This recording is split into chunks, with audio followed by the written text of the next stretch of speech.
시청자 여러분 안녕하십니까, 김동수입니다. 오늘 또 정치권에서 많은 일들이 발생했습니다. 그런데 가장 중요한 것은요, 헌법재판소에서 탄핵소추를 각하해야 된다.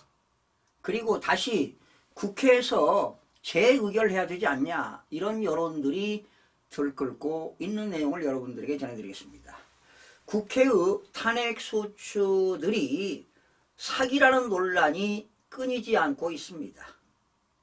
여러분도 아시다시피 더불어민주당 주도로 지난달 14일이죠.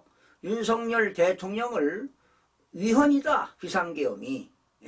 그러면서 위헌적 비상계엄 선포와 내란죄라는 그런 사유로 탄핵소추 후 2주일이 채 지나지 않은 달 27일, 그러니까 14일 날 탄핵소추를 당하고요. 27일 2주도 안 돼가지고요. 한덕수 권한대행을 또 민주당 단독으로 의결 정족수 위헌 논란을 무시해가면서 과반으로 탄핵소추안을 의결했습니다. 지금 더불어민주당이 정말 위헌 위법을 저지르고 있는 거 아니겠습니까? 한덕수 권한대행에 대한 탄핵소추가 의결 정족수 사기라는 논란이 시작됐고요. 지난 3일입니다.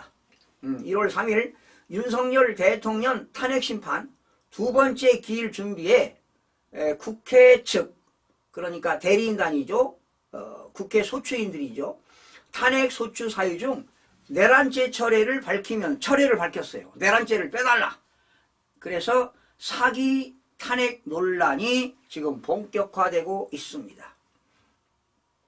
내란죄 사유 철회는 4월 18일 날 임기가 만료되는 두 헌법재판관이 있습니다. 그런데 이 좌파 성향이 상당히 강합니다. 문형배 재판관, 이미선 재판관, 헌법재판관이 퇴임하기 전에 이들이 탄핵을 진행해서 이재명 사법 리스크를 회피하는 것으로 분석이 되고 있습니다. 그러니까 지금 8명이잖아요. 2명 추가로 임명해서. 그런데 4월 18일 날 이 문형배 재판관하고요, 이미선 재판관이 퇴임을 하게 되면은 이제 퇴임을 앞두고 빨리 탄핵을 인용하려고 하는 것 아니냐.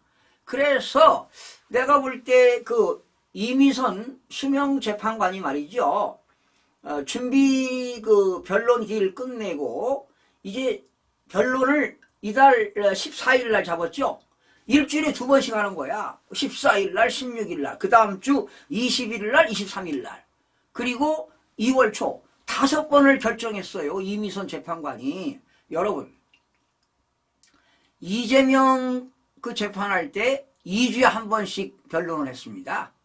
그런데 통수권자인 대통령 탄핵소추를 결정하기 위해서 일주일에 2번씩 변론을 한다? 그러면 윤석열 대통령 변호인들은 언제 어느 시간에 준비하겠습니까?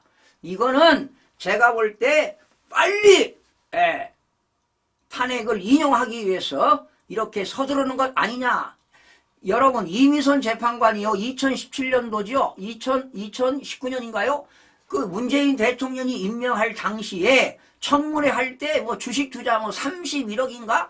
수십억의 주식 투자 때문에 문제가 많은 이미선 재판관도 저는 기억하고 있습니다. 자, 이런 재판관, 부장 판사가 말이죠. 재판관이 이렇게 물질적인 것만 추구하면은요, 정신이 제대로 살아있지 않습니다.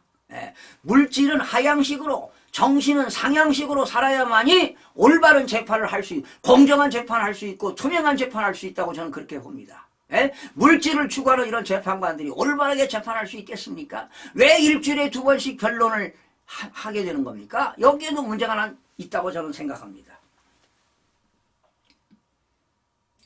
윤상현 국민의힘 의원은요, 민주당이 내란죄를 처리한 것이 재판 지연을 피하고 이재명 대표의 사법 리스크를 덮기 위한 꼼수라는 것은 만천하가 당하는 사실이라면서 내란죄는 증인신문과 저도 이미 방송해드렸죠. 내란죄가 성립되면은 엄청난 증인들이 헌법재판소에서 변론을 해야 되거든요.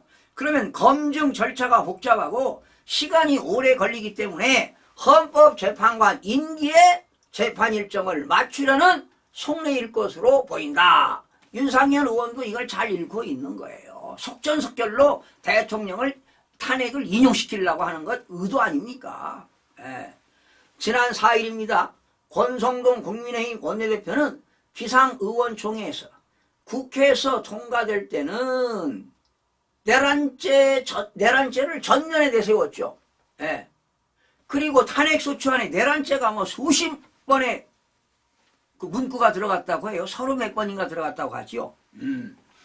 헌법재판소에서 심판할 때는 내란죄를 뺀다면 탄핵 절차를 우습게 만드는 것이라고 지적했습니다. 여러분, 애둘러 표현했지만 일종의 사기라는 뜻입니다. 권성동 원내대표는 헌재는 졸속으로 작성된 탄핵소추문을 각하시켜야 한다고 강력하게 촉구했습니다. 윤상현 의원은요, 탄핵소추안 가결에 참여했던 12명이 참여했죠. 국민의힘 의원들에게 내란죄를 뺐을 때도 찬성했을지 밝히라면서 만약 그런 분이 적어도 5명이 넘는다면 국민의힘이 그걸 헌법재판소에 증거로 제출하고 탄핵소추안을 재의결해야 한다는 게 제 입장이라며 헌법재판소가 탄핵소추안을 각하하지 않거나 국회가 재의결 절차를 진행하지 않을 경우를 대비한 방안도 제시했습니다. 이거는 지금 헌법을 위반한 거라고 저는 봅니다. 그래서 탄핵소추를 헌법재판소가 각하하고요. 다시 국회에서 재의결을 해야 된다고 저도 강력하게 주장하는 바입니다. 학계도 나서고 있습니다. 여러분. 헌법학계 부회장을 역임한 이호선 국민대의 법과 대학장은 지난 4일 내란죄 철회의 법적 의미란 글에서 탄핵소추 사유에 중대하고 심각한 사유들을 잔뜩 늘어놓고 어찌 되었건 탄핵소추안만을 통과시키고 헌재에 가서 내란죄는 살짝 빼겠다면 이건 한마디로 소추 사기라고 단언했습니다. 소추 사기다. 국회에서는 탄핵소추안 할 때 내란죄라고 해서 탄핵을 결의했고 헌법재판소에서 내란죄를 빼라? 이건 완전 소추 사기입니다. 사기. 여러분, 형법에서 내란죄는요 어마어마한 죄명이 있을 때와 없을 때 탄핵 찬반에서 의사결정은 완전히 달라지는 겁니다. 내란죄가 성립한다고 한다면 국회에서 탄핵소추할 때 찬성이냐 반대냐 의사결정이 달라진다는 겁니다. 여러분. 그런데 제가 여러 번 방송해드렸죠. 12월 3일 날 비상계엄할 때 그 다음날 제가 이런 방송했습니다. 내란죄는 성립되지 않는다. 불성립. 왜?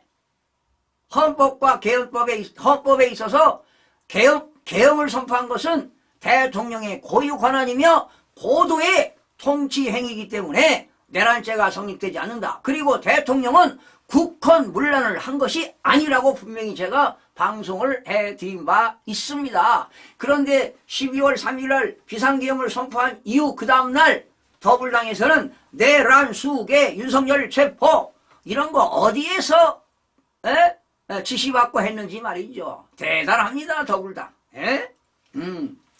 여러분, 사기 탄핵이라는 논란이 일어나는 것은 대한민국 국회의 크나큰 수치라고 보는 겁니다.